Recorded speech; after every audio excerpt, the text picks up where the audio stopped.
नमस्कार, आप देख रहे हैं स्पोर्ट्स डगआउट और मैं हूं आपके साथ निशु शर्मा। डीडी स्पोर्ट्स पर आपका हार्दिक स्वागत है। आज के शो में हम लेकर आए हैं आपके लिए खेल जगत की बड़ी सुर्खियां, दिन की सबसे अहम खबर, खास रिपोर्ट्स और आपके पसंदीदा खिलाड़ियों से जुड़ी दिलचस्प कहानियां। साथ ही दिखाएंगे सोशल मीडिया की चर्चाएं और खेल इतिहास के सुनहरे पलों की झलक। तो बने रहिए हमारे साथ, क्योंकि स्पोर्ट्स डगआउट में मिलेगा खेल की दुनिया का हर रंग, हर जज्बा सिर्फ आपके लिए। तो आइए शुरुआत करेंगे आज की सुर्खियों से।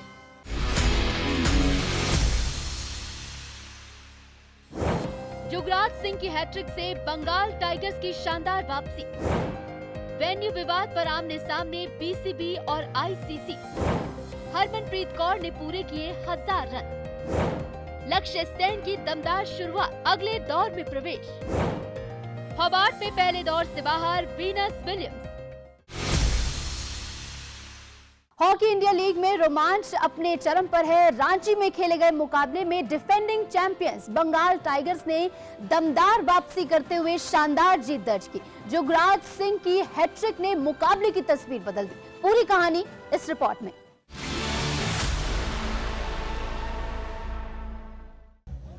युवराज के पास में एक बहुत रांची का मैदान, जहां हर पास में उम्मीद थी और हर गोल में जुनून। हॉकी इंडिया लीग के इस हाई स्कोरिंग मुकाबले में बंगाल टाइगर्स ने तमिलनाडु ड्रैगन्स को 5-3 से हराकर अपनी ताकत का एहसास कराया। मैच की शुरुआत में टाइगर्स ने आक्रामक रुख अपनाया। अभिषेक ने पहला मौका बनाया, लेकिन गोल नहीं मिल पाया। 11वें मिनट में डिफेंस की चूक ड्रैगन्स को भारी पड़ी और मिले पेनल्टी स्ट्रोक पर युवराज सिंह ने मौके का पूरा फायदा उठाया और गोल किया। दूसरा क्वार्टर गोल रहित रहा, जहां ड्रैगन्स ने मौके बनाए लेकिन फिनिशिंग में कमी रह गई। तीसरे क्वार्टर की शुरुआत में बंगाल टाइगर्स ने रफ्तार बढ़ाई।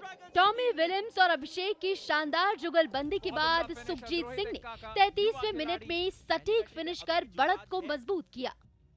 36वें मिनट में ड्रैगन्स ने वापसी की कोशिश की। पेनल्टी कॉर्नर पर अद्रोहित एक्का ने गोल कर अंतर कम किया, लेकिन इसके बाद जो हुआ वो युवराज सिंह का खास लम्हा बन गया। 43वें और 45वें मिनट में लगातार 2 गोल और युवराज सिंह ने इस सीजन की अपनी पहली हैट्रिक पूरी की। चौथे क्वार्टर में मुकाबला फिर जीवंत हुआ। 48वें और 51वें मिनट में थॉमस सॉर्सबी और ब्लेक गोवर्स के गोल ने ड्रैगन्स को वापसी की उम्मीद दी, लेकिन टाइगर्स की डिफेंस ने संयम बनाए रखा। 55वें मिनट में एक बेहतरीन पेनल्टी कॉर्नर रूटीन पर अभिषेक ने टॉम ग्रामबुश के ड्रैग फ्लिक को डिफ्लेक्ट कर निर्णायक गोल दाग दिया। आखिरकार स्कोर लाइन रही, बंगाल टाइगर्स 5, तमिलनाडु ड्रैगन्स 3। इस जीत के साथ डिफेंडिंग चैंपियन बंगाल टाइगर्स 7वें स्थान से सीधे चौथे स्थान पर पहुंच गई। T20 वर्ल्ड कप 2026 में बांग्लादेश क्रिकेट बोर्ड और आईसीसी के बीच वेन्यू को लेकर मतभेद सामने आ रहे हैं। बांग्लादेश ने सुरक्षा कारणों का हवाला देते हुए भारत में मैच खेलने से साफ इनकार कर दिया है, जबकि आईसीसी ने अपनी सुरक्षा समीक्षा के आधार पर मैच शिफ्ट करने से साफ मना कर दिया है। बांग्लादेश क्रिकेट बोर्ड ने स्वीकार किया है कि अंतर्राष्ट्रीय क्रिकेट परिषद भारत से T20 वर्ल्ड कप के मैच स्थानांतरित करने के पक्ष में नहीं है। मंगलवार को आईसीसी के साथ हुई वीडियो कॉन्फ्रेंस में बीसीबी ने एक बार फिर भारत में अपने मुकाबले खेलने से इनकार करते हुए सुरक्षा चिंताओं का मुद्दा उठाया। इसके बाद बीसीबी ने एक आधिकारिक बयान जारी कर अपने मैच श्रीलंका शिफ्ट करने की मांग दोहराई।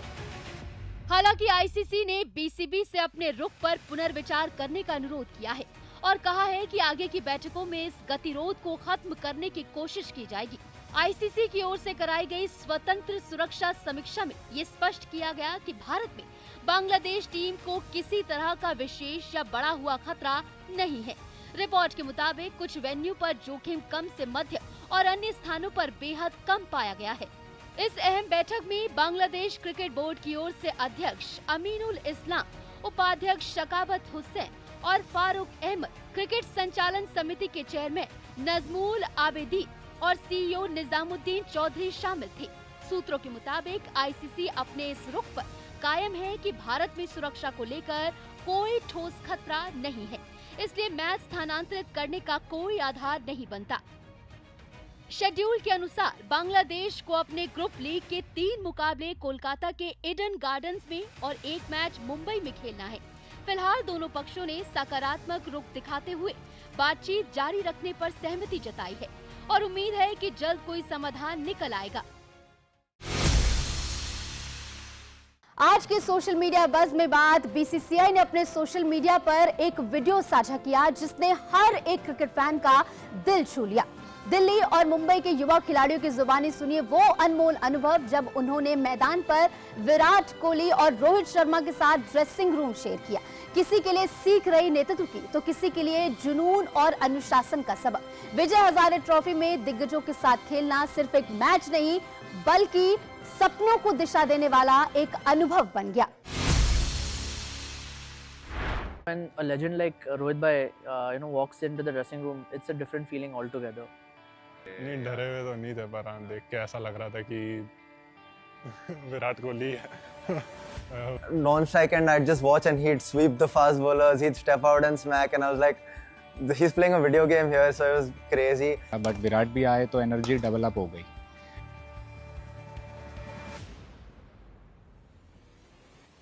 First day when Rohit Bhai came to the practice session, I couldn't believe it at first sight.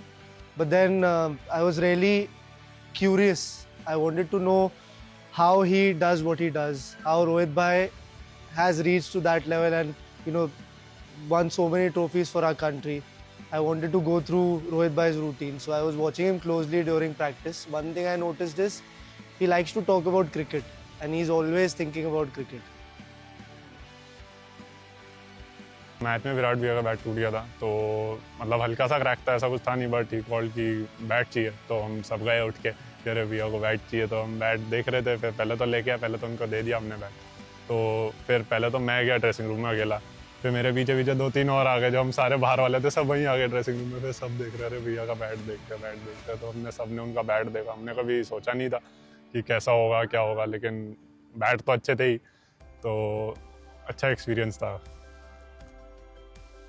I had the privilege of opening the innings with him and we made a 140-run partnership together, out of which I got only 40 runs and he was just tonking it all around the ground.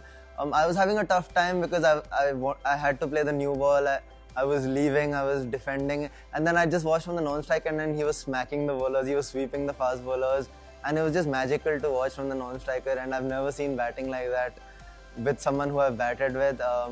He's a legend. Virat भैया को ball डालने का वैसे तो एक बहुत ही अच्छा और अलग एक्सपीरियंस था। बस मैं ये सोच के गया था कि मेरे को बेस्ट बॉल डालना है।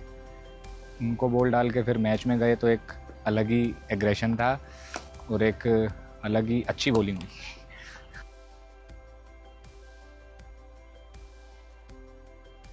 The domestic team, when he's coming into the Mumbai team, that aura that Rohit Bhai brings is different, and I thought that people got a lot serious. They wanted to showcase their talent in front of him in the nets, or whenever he was around, they wanted to show that how good they are in front of him, and they wanted to express themselves in front of Rohit Bhai.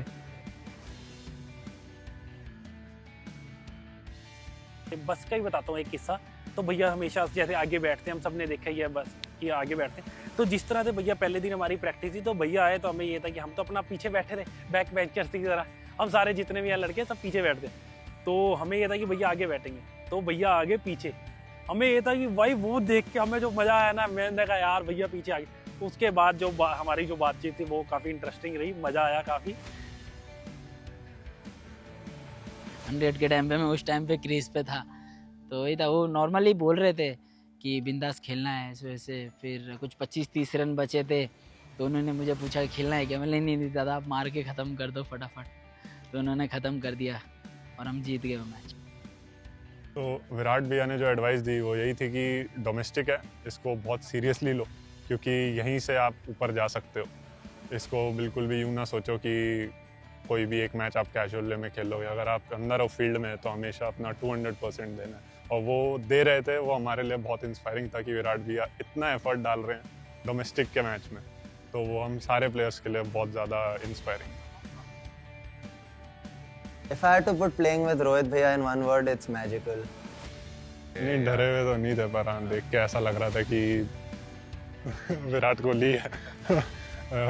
Believe सा नहीं हो रहा था, but हाँ हमारे सामने थे, और अब हम फिर से टीवी पे देखते हैं तो उन्हें आज भी सपना ही लगता है कि अरे हमारे साथी थे, हमारे साथी खेल रहे थे। तो चलिए अब रुक करते हैं हमारे खास सेगमेंट ऑन दिस डे की ओर, जहां हम आपको लेकर चलते हैं खेल इतिहास के उस पन्ने पर जिस दिन घटा था एक ऐसा वाक्य जिसने हमेशा के लिए अपनी छाप छोड़ दी। 14 जनवरी 1985 को टेनिस जगत में एक ऐतिहासिक पल दर्ज किया गया। दिग्गज खिलाड़ी मार्टिन नवरातिलोवा ने अपने करियर का 100वां खिताब जीतकर नया इतिहास रचा। वॉशिंगटन में आयोजित वर्जीनिया स्लिम्स टूर्नामेंट के फाइनल में उन्होंने मनुएला मोलेवा को 6-3, 6-2 से हराया। इस जीत के साथ मार्टिना, जिमी कॉर्नर्स और क्रिस एवर्ट के बाद 100 प्रोफेशनल टाइटल जीतने वाली तीसरी खिलाड़ी बनी। महिला टेनिस के इतिहास में ये पल आज भी सबसे यादगार और प्रेरणादायक क्षणों में गिना जाता है।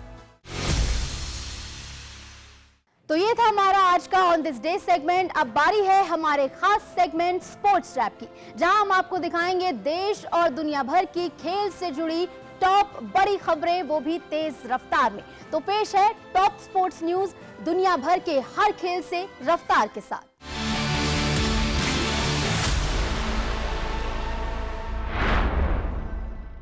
मैनचेस्टर यूनाइटेड ने अपने बिगड़ते सीजन को संभालने की जिम्मेदारी क्लब के पूर्व खिलाड़ी माइकल कैरिक को सौंपी है।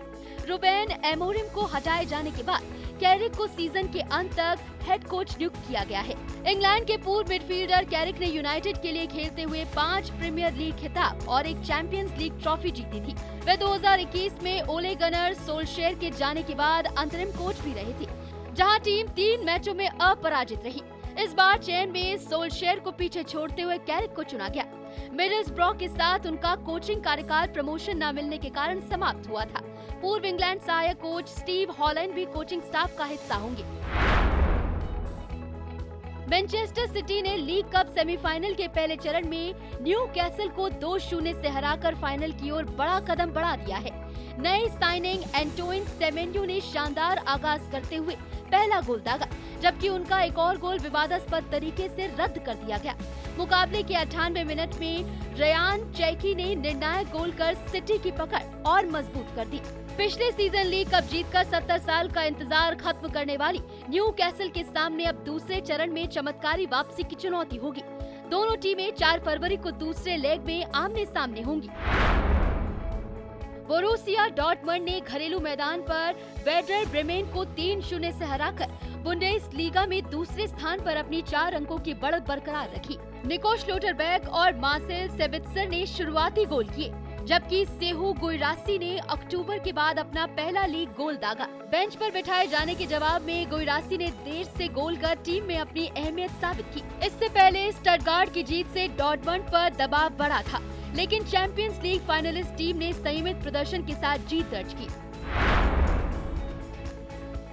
निकोलस नाटी के आखिरी मिनटों में किए गए गोल से स्टटगार्ट ने आइनट्राख्ट फ्रैंकफर्ट को 3-2 से हराकर बुंडेसलीगा में तीसरा स्थान हासिल कर लिया। फ्रैंकफर्ट ने रॉसमस क्रिस्टेंसन के हेडर से बढ़त बनाई, लेकिन गोलकीपर की गलती पर एमेडे डेमिरोविच ने बराबरी कर दी। डेनिस उंडाफ के डिफ्लेक्टेड शॉट से स्टटगार्ट ने नियंत्रण पाया। फ्रैंकफर्ट ने डेब्यू कर रहे अयूब अमेमुनी के गोल से स्कोर बराबर किया, लेकिन 87वें मिनट में नाटी का पहला बुंडेसलीगा गोल निर्णायक साबित हुआ। शतरंज जगत के दिग्गज मैग्नस कार्लसन ने नॉर्वे चेस टूर्नामेंट में खेलने की पुष्टि कर सभी अटकलों पर विराम लगा दिया है। क्लासिकल फॉर्मेट से दूरी बनाने की इच्छा जताने के बाद कार्लसन की भागीदारी पर सवाल उठे थे। ऑस्लो में होने वाले इस प्रतिष्ठित टूर्नामेंट में कार्लसन 7 बार खिताब जीत चुके हैं। हाल ही में वर्ल्ड रैपिड और ब्रिट्स चैंपियनशिप में डबल जीत दर्ज करने वाले कार्लसन 25 मई से 5 जून तक खिताब की रक्षा करेंगे। इस टूर्नामेंट में एक बार फिर भारतीय खिलाड़ियों की मौजूदगी की उम्मीद है। हालांकि अब तक कोई भारतीय खिताब नहीं जीत सका है। ऑस्ट्रेलियन ओपन से पहले वीनस विलियम्स का संघर्ष जारी है। होबार्ट इंटरनेशनल के पहले दौर में 45 वर्षीय वीनस को तात जाना मारिया के खिलाफ 6-4, 6-3 से हार का सामना करना पड़ा। वाइल्ड कार्ड के जरिए टूर्नामेंट में उतरी वीनस ने शुरुआती सेट में मारिया की सर्विस ब्रेक की, लेकिन खुद 2 बार सर्विस गंवाने के कारण सेट हाथ से निकल गया।